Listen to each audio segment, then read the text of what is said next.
नमस्कार दोस्तों, एजुकेशन 24 में आपका स्वागत है। दोस्तों आज का वीडियो बहुत ही खास होने वाला है क्योंकि आज के इस वीडियो में आपको बीए फर्स्ट ईयर के फर्स्ट सेमेस्टर में आपका सब्जेक्ट है पॉलिटिकल साइंस यानी कि राजनीति विज्ञान। उसके अंदर कौन कौन से क्वेश्चन आने वाले हैं, इस वीडियो के अंदर मैं आपको आने वाले क्वेश्चन के बारे में बताऊंगा। तो आप इस वीडियो को पूरा अंत तक जरूर देखिएगा क्योंकि इस वीडियो से आपको बहुत कुछ सीखने को मिलेगा जो कि बीए एग्जाम में काम करेगा।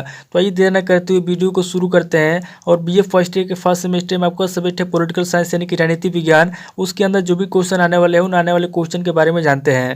दोस्तों आगे बढ़ने से पहले मैं आपको एक बात बता दूं कि इस वीडियो के अंदर मैं आपको लघु उत्तरीय प्रश्न और दीर्घ उत्तरीय प्रश्न दोनों तरह के प्रश्नों के बारे में बताऊंगा। तो आप इस वीडियो को स्किप किए बिना पूरा देखिएगा ताकि आपको दोनों तरह के प्रश्नों के बारे में पता चल सके। तो आइए तो देर न करते हुए वीडियो को शुरू करते हैं। और सबसे पहले हम लघु उत्तरीय प्रश्नों के बारे में जानते हैं। तो यहाँ पर दोस्तों लघु उत्तरीय प्रश्न में पहले प्रश्न की बात की जाए तो यहाँ पर दोस्तों आपका पहला प्रश्न दिया हुआ है, मनु द्वारा प्रतिपादित दंड सिद्धांत का विश्लेषण कीजिए। यहाँ पर दोस्तों पहला क्वेश्चन कह रहा है कि जो मनु है, मनु द्वारा प्रतिपादित जो दंड सिद्धांत है, यहाँ पर दोस्तों आपको मनु द्वारा प्रतिपादित दंड सिद्धांत का विश्लेषण करना है। अब दोस्तों अगले क्वेश्चन की बात की तो यहाँ पर दोस्तों आपका दूसरा क्वेश्चन दिया हुआ है, 1885 से 1905 ईस्वी तक भारतीय राष्ट्रीय कांग्रेस के कार्यक्रम का वर्णन कीजिए। यहाँ पर दोस्तों दूसरा क्वेश्चन कह रहा है कि जो भारतीय राष्ट्रीय कांग्रेस के कार्यक्रम है, यहाँ पर दोस्तों आपको 1885 से लेकर के 1905 ईस्वी तक जो भारतीय राष्ट्रीय कांग्रेस के कार्यक्रम हुए, यहाँ पर दोस्तों आपको भारतीय राष्ट्रीय कांग्रेस के कार्यक्रमों का वर्णन करना है। अब दोस्तों अगले क्वेश्चन की बात की जाए तो यहाँ पर दोस्तों आपका तीसरा क्वेश्चन दिया हुआ है, कैबिनेट मिशन योजना पर संक्षिप्त टिप्पणी लिखिए। यानी कि जो कैबिनेट मिशन योजना है, यहाँ पे आपको तीसरे क्वेश्चन के अंदर कैबिनेट मिशन योजना पर संक्षिप्त में टिप्पणी लिखना है। अब दोस्तों अगले क्वेश्चन की बात की तो यहाँ पर दोस्तों आपका चौथा क्वेश्चन दिया हुआ है, भारतीय संविधान 1935 के भारत शासन अधिनियम की नकल या टिप्पणी करें। यहाँ पर चौथा क्वेश्चन कह रहा है जो भारतीय संविधान 1935 है, भारतीय संविधान 1935 के भारत शासन अधिनियम की नकल है, इसके ऊपर आपको टिप्पणी करना है।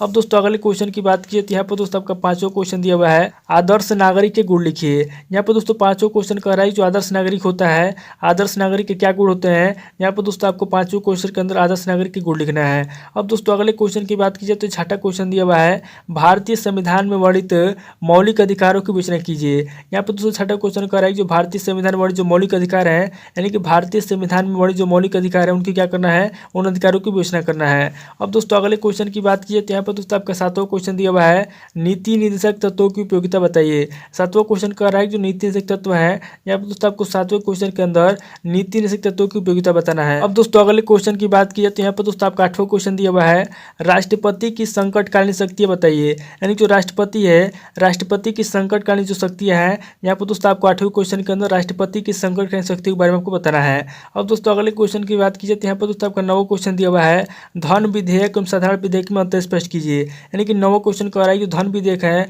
और जो साधारण विधेयक है, इन दोनों विधेयकों में क्या अंतर है, यहाँ पर दोस्तों आपको दोनों विधेयकों में अंतर स्पष्ट करना है।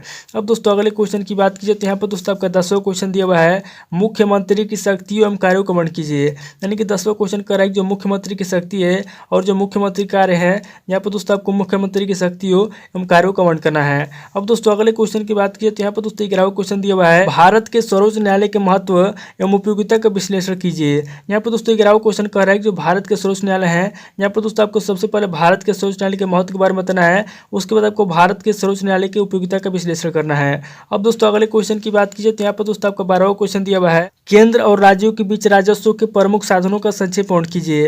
यहाँ पर दोस्तों 12वां क्वेश्चन कह रहा है जो केंद्र और राज्य है, यहाँ पर दोस्तों आपको 12वें क्वेश्चन के अंदर केंद्र और राज्यों के बीच जो राजस्व के प्रमुख साधन है, यहाँ पर दोस्तों आपको केंद्र और राज्यों के बीच राजस्व के प्रमुख साधनों का क्या करना है, संक्षेप वर्णन करना है। अब दोस्तों अगले क्वेश्चन की बात कीजिए तो यहाँ पर दोस्तों आपका 13वां क्वेश्चन दिया हुआ है, चुनाव सुधारों में आने वाली बाधाओं का वर्णन कीजिए। यहाँ पर दोस्तों 13वां क्वेश्चन कह रहा है कि चुनाव सुधार में जो आने वाली बाधाएं होती है, यहाँ पर दोस्तों 13वें क्वेश्चन के अंदर आपको चुनाव सुधारों में आने वाली बाधाओं का वर्णन करना है। अब दोस्तों अगले क्वेश्चन की बात कीजिए तो यहाँ पर दोस्तों आपके 14वां क्वेश्चन दिया हुआ है, न्यायिक समीक्षा के महत्व पर टिप्पणी लिखिए। यानी कि न्यायिक समीक्षा के महत्व है, यहाँ पर दोस्तों आपको 14वें क्वेश्चन के अंदर न्यायिक समीक्षा के महत्व पर टिप्पणी लिखना है। अब दोस्तों अगले क्वेश्चन की बात कीजिए तो यहाँ पर दोस्तों आपका 15वां क्वेश्चन दिया हुआ है, राज्यसभा के कार्यों की विवेचना कीजिए। यहाँ पर दोस्तों 15वां क्वेश्चन कह रहा है कि जो राज्यसभा है, राज्यसभा के जो कार्य हैं, यहाँ पर दोस्तों 15वें क्वेश्चन के अंदर आपको राज्यसभा के कार्यों की विवेचना करना है। अब दोस्तों अगले क्वेश्चन की बात कीजिए तो यहाँ पर दोस्तों आपका 16वां क्वेश्चन दिया हुआ है, संविधान में संशोधन की प्रक्रिया का संक्षेप उल्लेख कीजिए। यहाँ पर दोस्तों 16वां क्वेश्चन कह रहा है कि जो संविधान है, संविधान में जो संशोधन की प्रक्रिया है, यहाँ पर दोस्तों आपको संविधान में संशोधन की प्रक्रिया क्या करना है, संविधान में संशोधन की प्रक्रिया का संक्षेप में उल्लेख करना है। दोस्तों टोटल आपके 16 क्वेश्चन होंगे जो कि आपके लघु उत्तरीय प्रश्न पूछेंगे। अब दोस्तों आगे हम लोग दीर्घ उत्तरीय प्रश्नों के बारे में जानेंगे। तो यहाँ पर दोस्तों दीर्घ उत्तरीय प्रश्नों में पहले प्रश्न की बात की जाए तो यहाँ पर दोस्तों आपका पहला प्रश्न दिया हुआ है, प्राचीन भारतीय राजनीतिक परंपरा की विभिन्न अवधारणाओं का विवेचन कीजिए। यहाँ पर दोस्तों पहला क्वेश्चन कर रहा है जो प्राचीन भारतीय राजनीतिक परंपरा है। यहाँ पर दोस्तों आपको प्राचीन भारतीय राजनीतिक परंपरा की जो विभिन्न अवधारणा है, विभिन्न अवधारणाओं का विवेचन करना है। अब दोस्तों अगले क्वेश्चन की बात की तो यहाँ पर दोस्तों आपका दूसरा क्वेश्चन दिया हुआ है, भारतीय राष्ट्रीय कांग्रेस की स्थापना एक सुरक्षा यंत्र के रूप में की गई जिससे ब्रिटिश शासन के विरुद्ध किसी विस्फोटक को रोका जा सके, स्पष्ट कीजिए। यहाँ पर दोस्तों दूसरा क्वेश्चन कह रहा है कि जो भारतीय राष्ट्रीय कांग्रेस की स्थापना की गई, भारतीय राष्ट्रीय कांग्रेस की स्थापना एक सुरक्षा यंत्र के रूप में की गई जिससे ब्रिटिश शासन के विरुद्ध किसी विस्फोटक को रोका जा सके, यानी कि किसी विस्फोटक को रोकने के लिए किया गया, इसको क्या करना है, स्पष्ट करना है। अब दोस्तों अगले क्वेश्चन की बात की तो यहाँ पर दोस्तों आपका तीसरा क्वेश्चन दिया हुआ है, संविधान द्वारा प्रदत्त स्वतंत्रता के अधिकार की विवेचना कीजिए। यानी कि तीसरा क्वेश्चन कह रहा है जो संविधान है, संविधान द्वारा प्रदत्त स्वतंत्रता का अधिकार है। यहाँ पर दोस्तों आपको तीसरे क्वेश्चन के अंदर संविधान द्वारा प्रदत्त स्वतंत्रता के अधिकार की विवेचना करना है। अब दोस्तों अगले क्वेश्चन की बात कीजिए तो यहाँ पर दोस्तों आपका चौथा क्वेश्चन दिया हुआ है, भारतीय मंत्रिमंडल के कार्यों का वर्णन कीजिए तथा संसद से उसके संबंध की समीक्षा कीजिए। यानी कि चौथा क्वेश्चन कह रहा है जो भारतीय मंत्रिमंडल है, यहाँ पर दोस्तों आपको सबसे पहले भारतीय मंत्रिमंडल के कार्यों का वर्णन करना है, उसके बाद संसद से उसके संबंध की समीक्षा करना है। यानी कि संसद से उसके क्या संबंध है, यहाँ पर दोस्तों आपको संसद से उसके संबंधों की समीक्षा करना है। अब दोस्तों अगले क्वेश्चन की बात कीजिए तो यहाँ पर दोस्तों आपका पांचवा क्वेश्चन दिया हुआ है, भारतीय संसद के उच्च सदन का गठन किस प्रकार होता है, उसके कार्य क्या है।